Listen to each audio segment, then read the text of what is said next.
dimanche 13 août 2023. Marcher selon la parole et revêtir l'esprit de vérité. Nous vous accueillons de nouveau sur votre chaîne L'Aventure dans la Parole. Quel que soit l'endroit où vous êtes ou ce que vous faites actuellement, nous voulons nous arrêter avec vous et souhaiter que Dieu vous accorde discernement et sagesse par le Saint-Esprit dans sa parole en ce jour. Et nous vous invitons à participer avec nous en cliquant sur le pouce pour marquer votre appréciation, en vous abonnant pour recevoir les notifications si ce n'est pas encore fait, en laissant des commentaires sur ce que vous avez compris et appris, et bien sûr en partageant le lien avec vos contacts.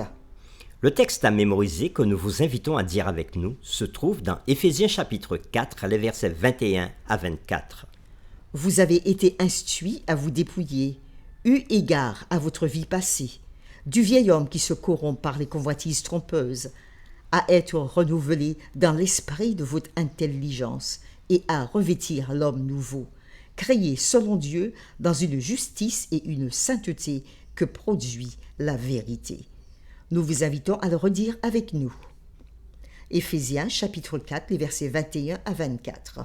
Vous avez été instruits à vous dépouiller, eu égard à votre vie passée, du vieil homme qui se corrompt par les convoitises trompeuses, à être renouvelé dans l'esprit de votre intelligence et à revêtir l'homme nouveau, créé selon Dieu dans une justice et une sainteté que produit la vérité. Un changement est-il possible pour les êtres humains?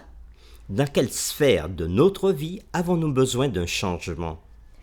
En quoi nos paroles, attitudes et identités peuvent-elles être en bénédiction pour ceux qui nous entourent? Les réflexions de cette semaine nous aident à répondre à ces questions. Et aujourd'hui, nous le faisons avec la séquence « La situation dégradante du péché ». Nous comparerons Éphésiens chapitre 4, les versets 17 à 32 et Colossiens chapitre 3, les versets 1 à 17. Et nous répondrons à la question suivante. Comment Paul exhorte-t-il les croyants à vivre d'une manière qui encourage l'unité de l'Église? Éphésiens 4, versets 17 à 32. Voici donc ce que je dis et ce que je déclare dans le Seigneur. C'est que vous ne devez plus marcher comme les païens, qui marchent selon la vanité de leurs pensées. Ils ont l'intelligence obscurcie.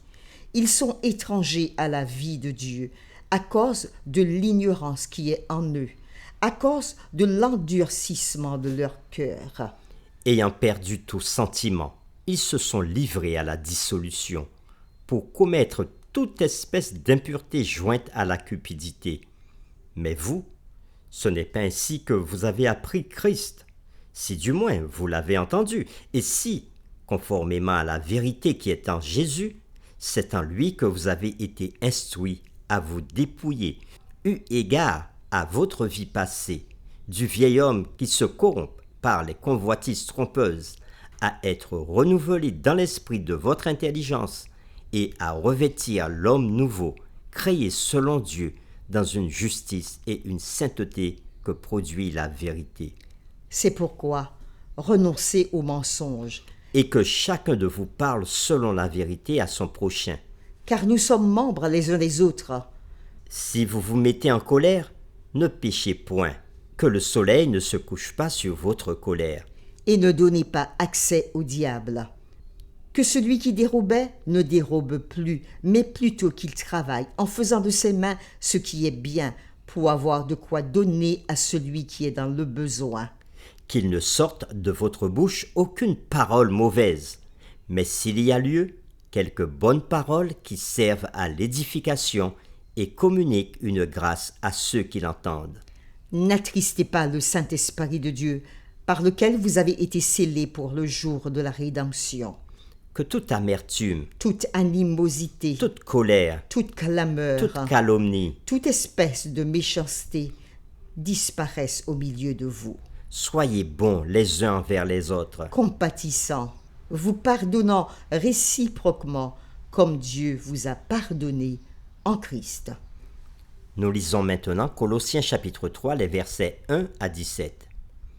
Si donc vous êtes ressuscités avec Christ, cherchez les choses d'en haut, où Christ est assis à la droite de Dieu. Affectionnez-vous aux choses d'en haut et non à celles qui sont sur la terre. Car vous êtes morts et votre vie est cachée avec Christ en Dieu. Quand Christ, votre vie, paraîtra, alors vous paraîtrez aussi avec lui dans la gloire. Faites donc mourir les membres qui sont sur la terre, l'impudicité, L'impureté, les passions les mauvais désirs, et la cupidité qui est une idolâtrie. c'est à cause de ces choses que la colère de Dieu vient sur les fils de la rébellion, parmi lesquels vous marchiez autrefois, lorsque vous viviez dans ces péchés, Mais maintenant, renoncez à toutes ces choses, à la colère, à l'animosité, à la méchanceté, à la calomnie, aux paroles déshonnêtes qui pourraient sortir de votre bouche.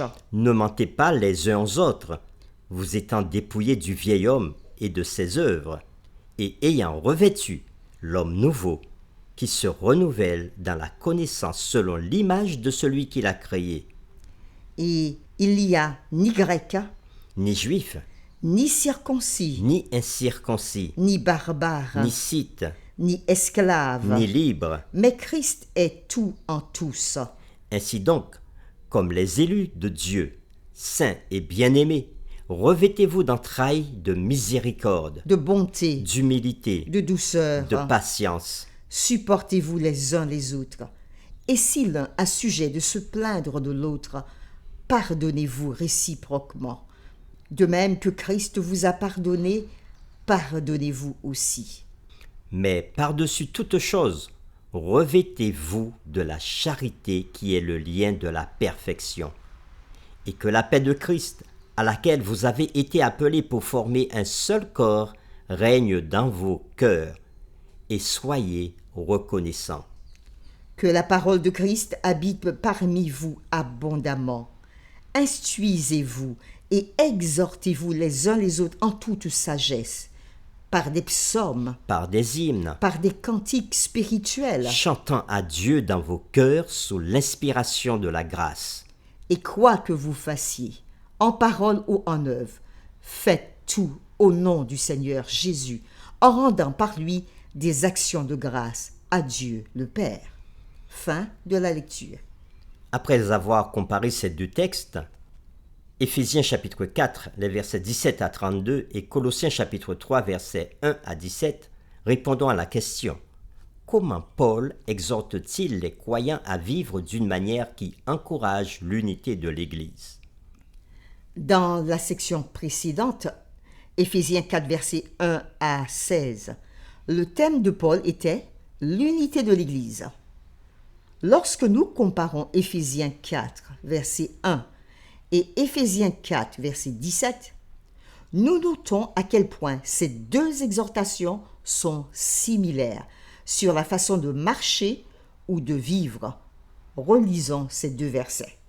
Éphésiens 4, verset 1 nous dit: « Je vous exhorte donc, moi le prisonnier dans le Seigneur, à marcher d'une manière digne de la vocation qui vous a été adressée. » Et Éphésiens 4, verset 17, « Voici donc ce que je dis, et ce que je déclare dans le Seigneur, c'est que vous ne devez plus marcher comme les païens qui marchent selon la vanité de leurs pensées. » Cette ressemblance suggère que Paul aborde le même thème, l'unité et le mode de vie qui en découle, mais d'un point de vue nouveau et initialement plus négatif. Dans Éphésiens chapitre 4, les versets 17 à 24, Paul oppose le mode de vie païen qu'il considère à l'encontre de l'unité au modèle de vie véritablement chrétien qu'il a nourri. En lisant la critique acerbe de Paul sur le mode de vie dépravé des gentils, nous devons nous rappeler sa conviction que les gentils sont rachetés par Christ et il leur est offert un partenariat complet au sein du peuple de Dieu. Dans Éphésiens chapitre 4, les versets 17 à 19, il donne donc une description limitée et négative des païens dans la chair.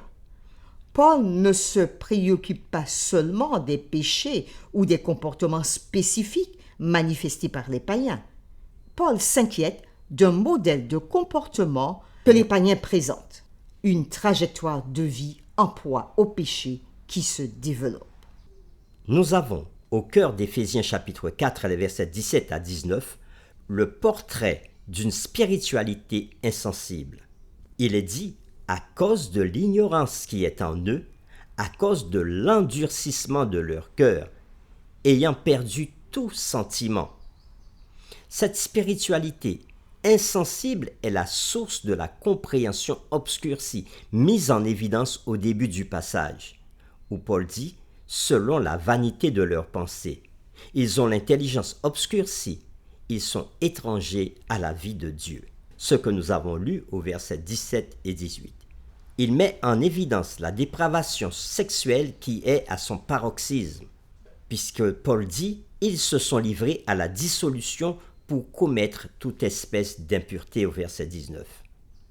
Étrangers à la vie de Dieu, ils ne savent pas comment vivre et séparés de sa grâce salvatrice, ils continuent dans une situation dégradante de péché et de dépravation.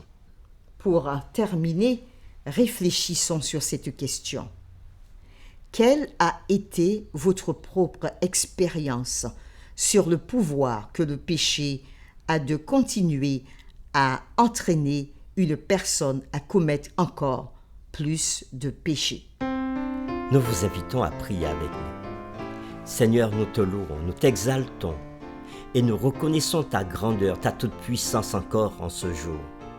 À travers les paroles que nous venons de lire, d'Éphésiens chapitre 4, les versets 17 à 32, de même que Colossiens chapitre 3, les versets 1er à 17, nous voyons comment le péché a dégradé l'homme, emmenant l'homme à se détourner complètement de toi, de telle sorte que nous pouvons nous trouver dans des situations dégradantes pour nos vies.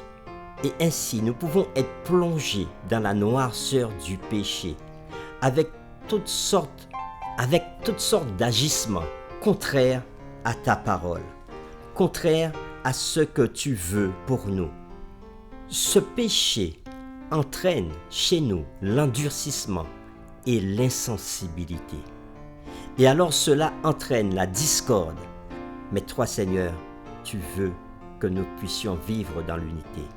Seigneur, nous prions aujourd'hui pour que tu nous rendes sensibles à toi, à ta voix, et que tu nous aides à être attentifs à ta parole.